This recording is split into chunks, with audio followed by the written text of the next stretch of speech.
Տանջան։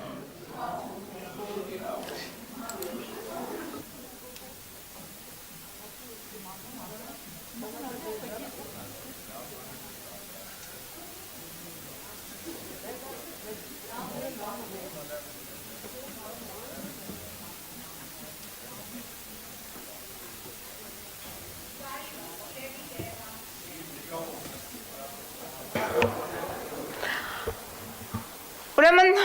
այս նիստին նորից բերել են ինչ-որ օրինագիծ, որը ուղղակի խայտառակություն է, խաբում են ձեզ երևանցիներին և ընդհանուր առմամբ Հայաստանի Հանրապետության բնակիչներին, որ ուզում են իբրև թե բարեփոխում անել, արտոնություններ տրամադրել, ովքեր գեներացնում են, արտադրում են աղբ այդ մարդկանց համար։ Ուրեմն տեսեք, ամբողջ գաղափարը աղբի հետ կապված, դա պետք է տրամաբանության մեջ լինի, որ աղբի արտադրություն առկա է Երևան քաղաքում։ Հսկայածավալ աղբ է արտադրվում, հետևաբար այդ աղբը պետք է մշակվի,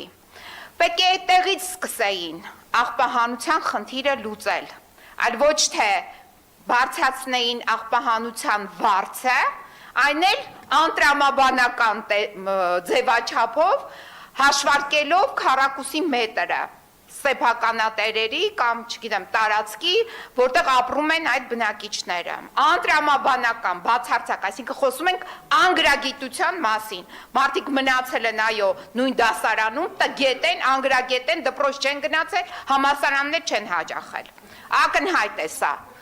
Հիմա տեսեք, եթե մենք չենք լուծում աղբի հետ կապված մշակման հարցը, իսկ մենք դա չենք լուծել տարիներ շարունակ, երկու հսկայածավալ աղբավայր գոյություն ունի Երևանում, որոնք ուղղակի թունավոր հանքավայրեր են, մեկը Նուբարաշենը, մյուսը Աչափնյակ համայնքում գտնվող աղբավայրերը։ Եթե սա չի լուծվում եւ բերում են այսպիսի նախագծեր, որը անտրամաբանորեն թանկացնում են աղբի հետ կապված գումարը, աղբահանության հետ կապված գումարը, սա խոսում է այն մասին, որ ոչ միայն տգետ են, անգրագետ են, չգիտեմ, անբարոյական են, այլ նաև կոռուպցիաներներ են եւ կոռուպցիայի մեջ ահավոր թաթախված գաստրոլորներ են, որ 7 տարի է պտտվում են Հայաստանի Հանրապետությունով եւ Արցախով, հանձնեցին Արցախը, հիմա եկել են Երևան քաղաքն են ապահանում, ձեր եք կտրիել Տիկին Փոստանջան, Տիկին Փոստանջան, Տիկին Վարդանյան, խնդրում եմ գտնվող գազաններին։ Մի հատ խնդրում եմ կոռեկտ խոսեք, մի հատ կոռեկտ խոսեք, Տիկին Փոստանջան, Ես իմ ամեն տակ ունեմ հիմնավորում։ Խնդրում եմ դուք կոռեկտ արտահայտվեք, Մի հատ մի գոռացեք իմ վրա, մի հատ հանգստացեք։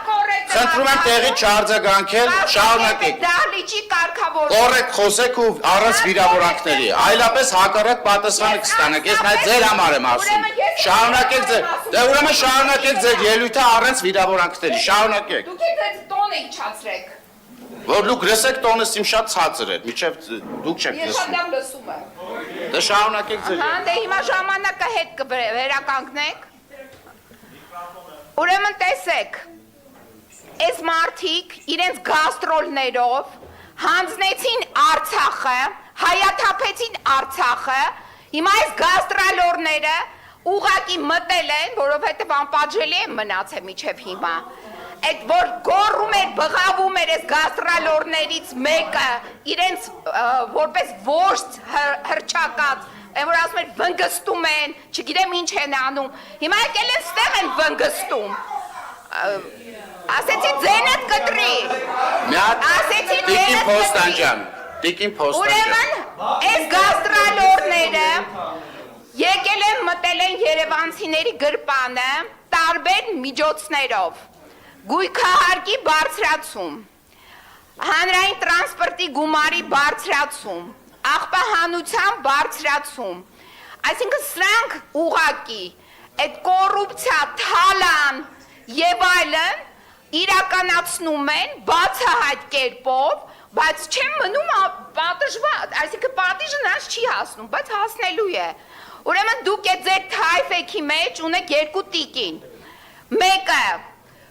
ղեկավարում է արդարադատության նախարարությունը, Սրբույ է անունը, հաջորդն էլ քրեակատարողական ծառայություն է ղեկավարում, անունը Ծովինար է։ Ուրեմն տիկիններ երկու, պատրաստ եք այդ բանտերը, խցերը պատրաստեք, որովհետև շուտով այստեղի այս մասան, որ բերել է այս թալանն է կազմակերպում, տեղափոխվելու են այդտեղ։ Դուք կասեք չէ, ասեմ ձեզ այո, որովհետև կյանքի փորձը ցույց է տալիս այս կոռումպացվածների,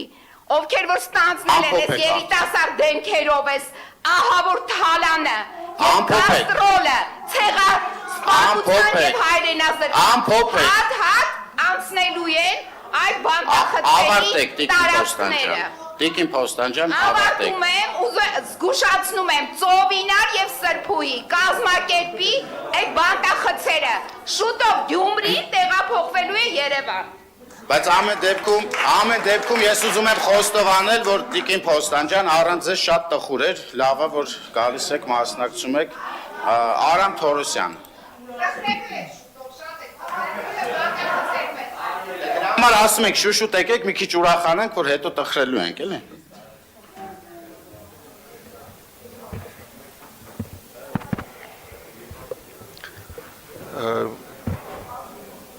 Ուղղակի աքսիոմ, Ժողովուրդ ջան, երբ որ որևիցե ուժ գալիս է իշխանության, այդ օրվանից պատասխանատուն այդ ուժն է։ Միջև այդ, եթե ինչ-որ մարդիկ սխալ են արել, կերել են, գրփել են եւ այլն, ու դու ստանձնում ես իշխանություն այդ դեպքում, եթե չես վստահ չես, որ ճիշտ կլուծես այդ հարցը ու հարցերը, ով որ պատասխանատու է, իր պատասխանատվությունը իրեն կստանա, դու էլ այդ խնդիրները կլուծես, ուրեմն իշխանությունը մի վերցրա։ Եթե վերցրել ես, այդ ու դրանից հետո պատասխանատուն դու ես, իշխանությունը նախ եւ առաջ պատասխանատվությունը, ու եթե դրա կառավարման կոնկրետ ուժի ընթացքում լինում են տարբեր հարցեր, ուրիշ մարդկանց չի կարելի բանանել, մեղադրել, կոնկրետ իշխանության օրոք ա եղել, ուրեմն կոնկրետ իշխանությունը պատասխանատու է, չբացառելով մեղքը տարբեր հարցերում ուրիշների, բայց պատասխանատուն մնում է օրվա իշխանությունը։ Դա փաստ է եւ ես շատ ուրախ կլինեմ, որ մեր քաղաքական մշակույթում ապագայում եւ քաղաքական մեր իրավիճակը իհարկե փոխվելու է ու կարծում եմ հուսամ դեպի լավը, բոլորը այդ մտքով լինեն, որտեղ ստանձնելով իշխանություն, իրանք նախ եւ առաջ համար մեկ պատասխանատուներն են լինելու ամեն ինչի համար, կապված մեր այս հարցի հետ։ Զարմանալի է, որ մենք մի դեկտեմբերի 24-ին ընդունվել է բանը, արդեն փոփոխության կարիք։ Ինքը այո, ընթացքներ են, բայց մենք այնպես բաներ ենք փոփոխում, որոնք ուղղակի նախապես պետք է հաշվի առնել, այսինքն աշխատանքի ձևն է պետք փոխել։ Տրանսպորտը մենք վերեցինք մի տարի հա